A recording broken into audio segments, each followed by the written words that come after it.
Seems fine.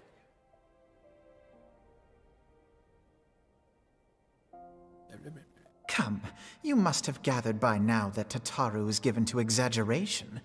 As you can see, I am quite well. Ul'dah, on the other hand, is not. This riot was anything but an isolated incident. There is a restlessness in the air. Tensions long simmering are at last threatening to boil over.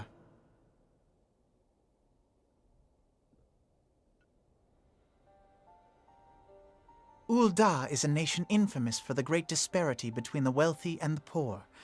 The majority of the populace accepts this state of affairs because they believe that every man bears responsibility for his own lot in life. To an Ul'dan, money is the foremost, and some would say the only measure of a man's worth. Small wonder that the wealthiest wield the greatest influence. So where do the refugees fit into this social hierarchy? What place is there for those who fled Alamigo and the destruction of the Calamity? Plainly, there is none. They have no wealth, no power, and no worth. To the Ul'dan way of thinking, they may as well not exist.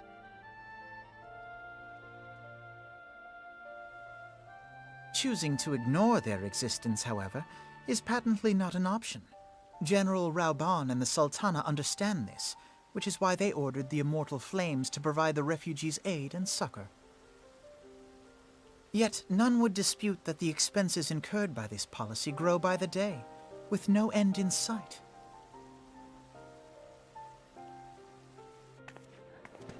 This has prompted more and more Uldans to question their obligation to aid these worthless wanderers. While more and more refugees have come to resent their treatment at the hands of the sneering citizenry.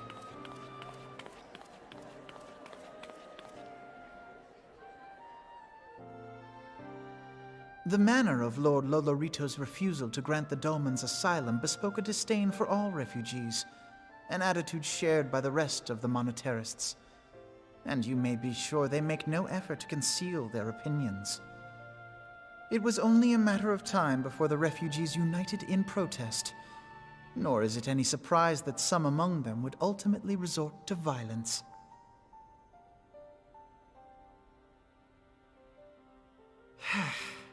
That the Immortal Flames should choose this of all occasions to engage in joint training exercises with the other Grand Companies. By the time they return, the situation may well have deteriorated beyond mending.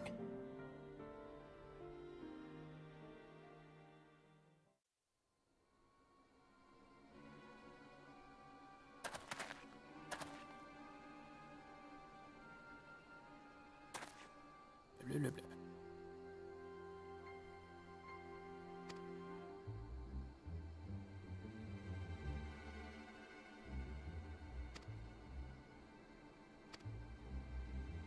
Blah, blah, blah.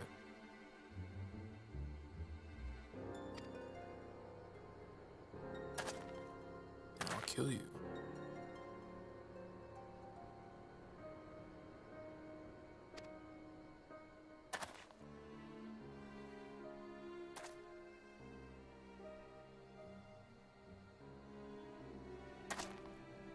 You trying to run?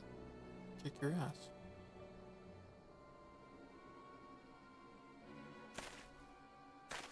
Uh-oh. This is just like Jango Fett. Tell us now. It was a bounty hunter.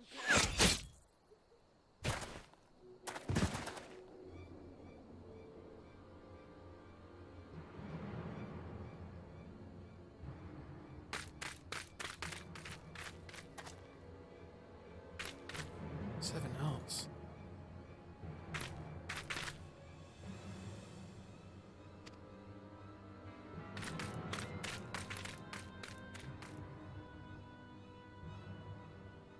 I saw you, bitch.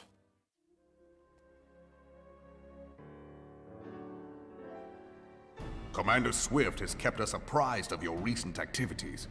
You've made great strides towards quelling the violence. Despite our best efforts to determine what provoked this uprising, the truth continues to elude us. Have you uncovered aught which might shed some light on the mystery?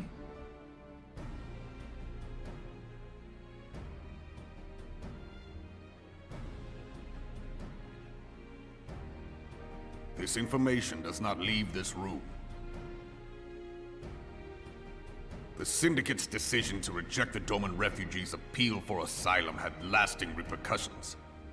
A number of those displaced by the calamity claimed it was proof of a policy of discrimination. Together with a group of Alamegan refugees, they organized a series of demonstrations to protest against the Sultanate. Demonstrations which became heated, but did not descend into violence. Until a certain incident served as a call to arms. A unit of brass blades sent to supervise a demonstration loosed arrows upon unarmed protesters. It was this atrocity which prompted the refugees to take up arms. I need not tell you what followed. We assumed at first that the attack was born of a miscommunication. When emotions run high, they happen. But suspicions were raised regarding the unit's commanding officer, whom I ordered interrogated. Sure enough, our fears were soon confirmed. The dog confessed that a merchant had offered him coin to give the order. A merchant in the employ of Teleji Adeleji. Teleji Adeleji. But he spoke in favor of the Doman's cause, and has ever seemed sympathetic towards the refugees' plight. Why would he do such a thing? Know you of the Cartano Reclamation Bill? It is a proposal to annex the Cartano Flats so that refugees may establish permanent settlements. When last I looked, that was disputed territory.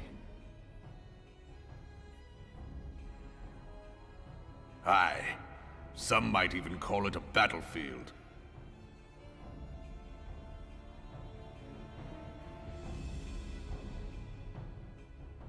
The destruction wrought by Bahamut was greatest at the Cartano Flats. That much is common knowledge. What is less well known is that his rampage laid bare ancient Alagon ruins, of which no record existed.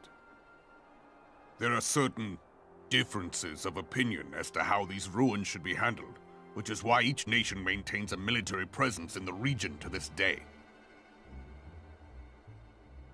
Yet differ though we may, we are still allies. Therefore, in the interest of preserving the Eorzean alliance, we have reached an agreement. Any conflict which may arise during the course of military exercises in the region shall have no bearing on relations between our nations. In full knowledge of this delicate state of affairs, Teleji Adeleji proposed the Cartano Reclamation Bill.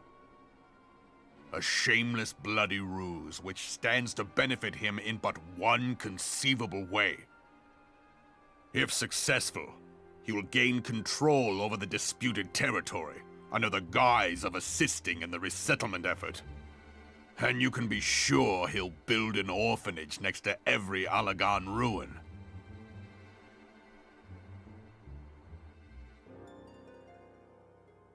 The man would threaten the unity of the Eorzean alliance and risk countless lives for personal gain.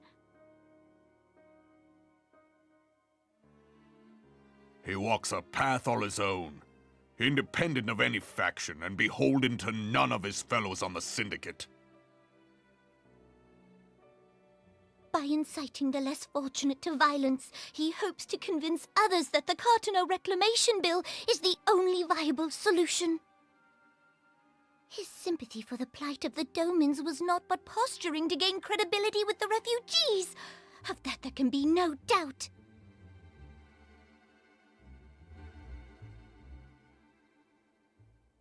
Forgive me, but what could possibly motivate Teleji Adeleji to go to such lengths? What is so special about these ruins that he would risk his position on the Syndicate, and, most likely, charges of treason against the Sultanate. Omega. Pardon? The opposite of Alpha. An Oligon monstrosity, not unlike the Ultima weapon. Mayhap larger, we know not.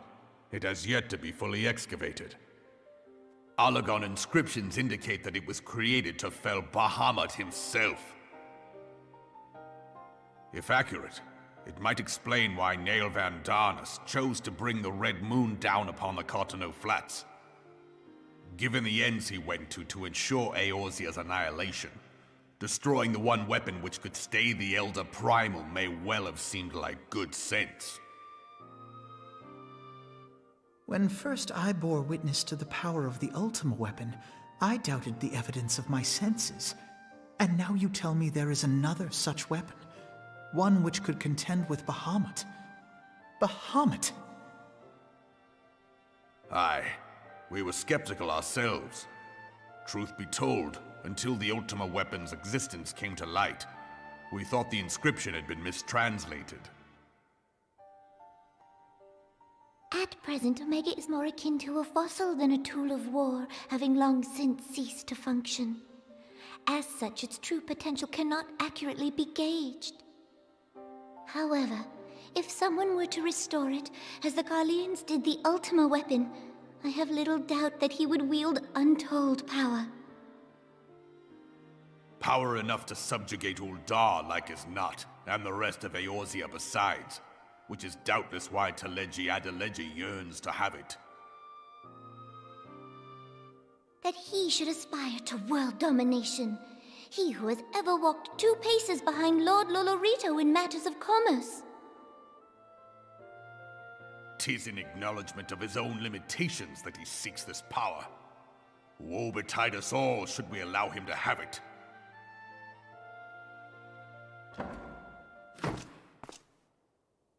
Pray waste no time chasing rats. Only a fool would believe that secrets can be kept in Uldar. It would seem the implications of the Sultanate's refugee problem are rather more far-reaching than we assumed.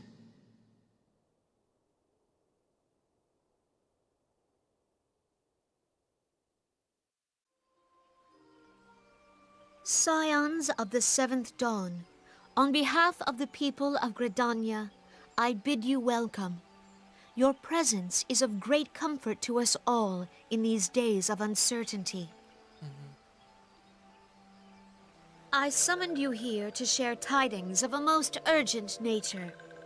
But a short while ago, the great elemental spoke, and his voice was clarion in its intensity. Ramu is returned unto the forest. Scarce had his words ceased to echo in mine ears when we were visited by an emissary from Little Solace.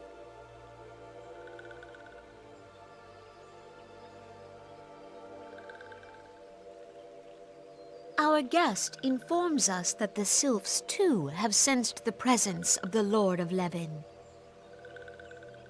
Though his exact whereabouts remain unknown, we may safely assume that the Primal was summoned within the heart of the Sylphlands.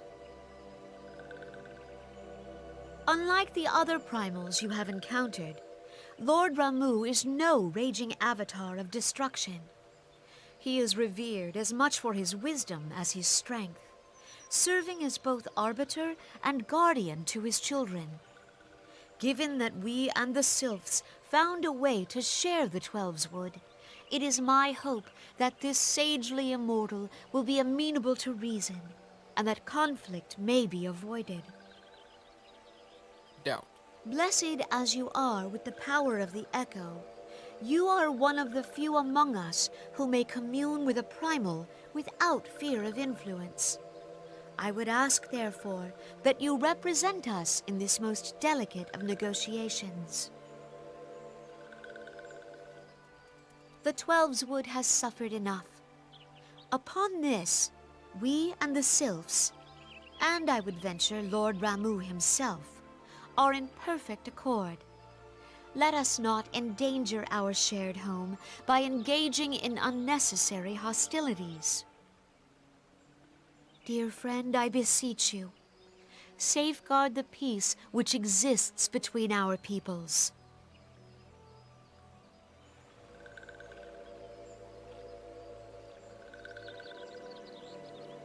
You have my thanks.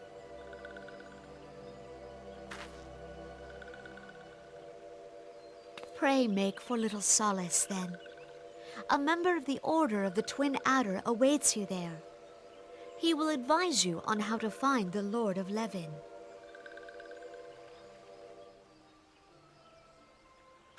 An ill wind blows through the forest.